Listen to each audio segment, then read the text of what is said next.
that idea of hierarchy and the divine spark of consciousness and its relationship to ultimate reality and to metaphysical reality, that's fundamentally what's under assault at the universities.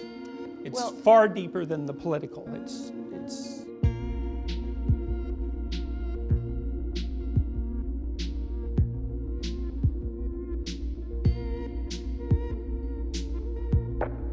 to me, I think this has happened. This is mostly characteristic of the humanities and to a lesser degree of the social sciences, but increasingly will become characteristic of the STEM fields because they're under assault, I would say, by the same agents who undermine the humanities and the social sciences. And I would say of all the dangers that the current situation in the university presents, that's probably the one that's primary, because so far the STEM fields have remained relatively, let's say, unviolated by the intellectual corruption that characterizes the other disciplines. And they're of crucial importance, obviously practically speaking, but also as a bulwark against the ideological pathology that currently passes for academic knowledge in the institutes of higher education. What's wrong exactly? I really see it as a continuation of a process that was identified by both Nietzsche and Dostoevsky at the end of the 19th century, that it's a continuation of the collapse of the idea of God, or collapse in the belief in God, or maybe if you thought about it psychologically, as a collapse in the archetype of divine masculinity. That's another way of thinking about it. I mean, Nietzsche warned that if we lost our fundamental foundation block, which was the notion of a transcendent divinity, that we would degenerate in two directions. One direction being nihilism, and the other direction being its twin, its malformed twin, totalitarianism. And that was his diagnosis for the 20th century. And I think that's exactly what happened during the 20th century. It's a diagnosis of stunning accuracy, especially given how relatively early in the 19th century it was made. And Dostoevsky, for his part, made exactly the same case, particularly in The Devils, The Possessed, the book's variously titled, which is a study of the corrosive effects of really of an ideology very, very similar to the one that reigns today in the university campuses. The Devils is a literary work that describes the intellectual and moral genesis of exactly the type of thinker who caused the catastrophes of the Russian Revolution. It would be 30 years later, I guess. So it's another work of incredibly prescient insight, almost incomprehensible. With the loss of that, see, the problem with the loss of that idea, and I'm speaking psychologically, I would say, which is what I try to do as much as possible, is that regardless of your religious belief, you cannot exist outside a hierarchy of value. It's not technically possible. You need a hierarchy of value to organize your perceptions. And I mean this literally, I mean this neurophysiologically, in that even when you're observing the world, which as far as you're concerned merely manifests itself for your observation, you're focusing, your eyes are engaged in a series of complex movements that are controlled by unbelievably complicated neurophysiological circuits. And you focus on something and not on everything else.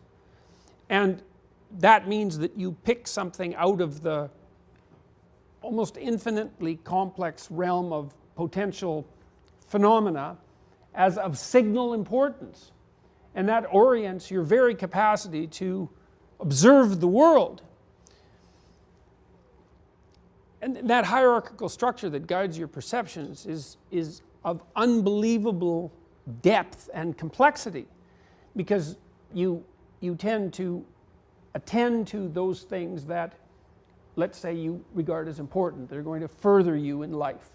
So you need a philosophy of what constitutes furtherance in life, which implies a gradient between what's undesirable and what's desirable. And that structure, that gradient of undesirable to desirable, is in fact the philosophical manifestation of the neurophysiological hierarchy that enables you to parse the world up so that it's comprehensible. And something has to be at the top of that. Well, it doesn't, because you can be a war, you can be an internal war of conflicting values. That's the alternative. But that's not psychologically acceptable. That's would manifest itself in uncertainty and anxiety and directionlessness and hopelessness and nihilism, to be a house that's divided amongst itself. All of that needs to be oriented into a hierarchy that's a unity, and something has to be at the pinnacle of the hierarchy, because otherwise it's not a hierarchy. And the question is, well, what is it that might be at the pinnacle? And that is the question. It's the question, right? Because what's at the pinnacle is that to which all of your resources should be fundamentally devoted. And what we decided in the West over thousands of years, and I would say beginning far before Christianity, was that there was an ideal mode of being that's expressed in the idea that human beings have a spark of divinity within them, and that manifesting the personality that would be the most genuine embodiment of that spark of divinity constitutes the highest of possible goals. And you can simplify that idea. You can say, well, you have an ethical responsibility to manifest what's best in you, to manifest your potential. People speak in those terms, and to become more than you are, to become who you could be. But lurking underneath that is this idea of the ideal, the embodied ideal, or even the incarnate ideal, because this is something that's not merely an abstraction, it's something that's expressed in flesh. That's the idea of the Word made flesh, let's say. That's part of the same set of ideas. And that ethical proposition is that, I think it's expressed well in the earliest chapters of Genesis. The ethical proposition is something like,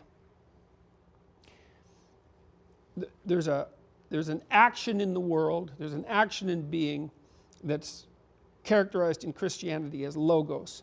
And it's the operation of truth and courage nested in love on potential. So the idea in Genesis is the world springs into being in some sense as a consequence of the action of this logos. And that if the logos is operative on potential, then what emerges as a consequence is good, by definition. So that's an ethical axiom. It's a daring ethical axiom. It's one of the most daring ideas I've ever come across, because it's a very daring idea to state, to posit, because in the absence of proof except that which you would gather as a consequence of enacting the proposition, that if you act courageously and you tell the truth, then what you bring into being is by definition good. Because it often doesn't look that way. You can get into a lot of trouble by telling the truth. And so it's very easy to take the easy way out in the short term. That's the characteristic of God himself. And the logos is the characteristic of, the logos is the definition for the process that undertakes that extraction from potential and its transformation into reality. And then there's the secondary proposition that, well, human beings are made in the image of God. And I believe, and I also believe this as a scientist, that there isn't a more accurate way of describing what we do as conscious beings.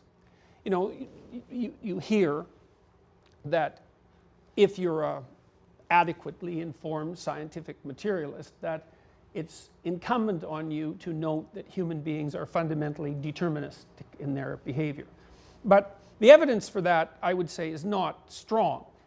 The conceptual evidence is strong because you can make a coherent argument, but the actual evidence is rather weak because it isn't obvious at all that we can act deterministically except when we've done things that we've practiced intensely.